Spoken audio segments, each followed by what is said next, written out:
चला, बाजरी आणि नाचणीसारख्या भरड धान्यांबद्दल थोडक्यात जाणून घेऊया. आपण ऐकतोय की आपल्या आजी आजोबा जे खायचे ती भरड धान्य आजकाल अचानक सुपरफूड म्हणून ओळखली जात आहेत. पण असं का?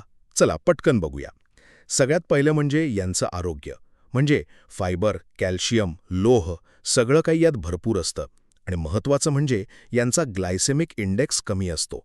सोप्या भाषेत सांगायचं तर ते हळूहळू पचतं आणि त्यामुळे रक्तातली साखर एकदम वाढत नाही.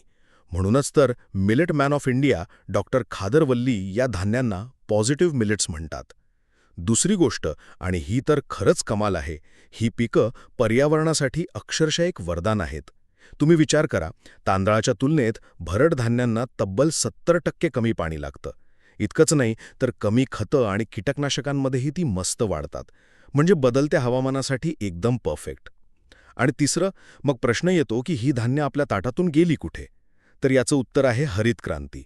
तेव्हा देशाची भूक भागवणं जास्त गरजेचं होतं, म्हणून जास्त उत्पादन देणाऱ्या गहू आणि तांदळावर सगळा जोर दिला गेला. पण आता मात्र यांचे फायदे बघून सरकार पुन्हा या पिकांना प्रोत्साहन देत आहे. थोडक्यात सांगायचं तर आपल्या आहारात भरड धान्यांचा पुन्हा समावेश करणं हे फक्त आपल्यासाठीच नाही तर आपल्या पृथ्वीसाठीही खूप महत्त्वाचं आहे.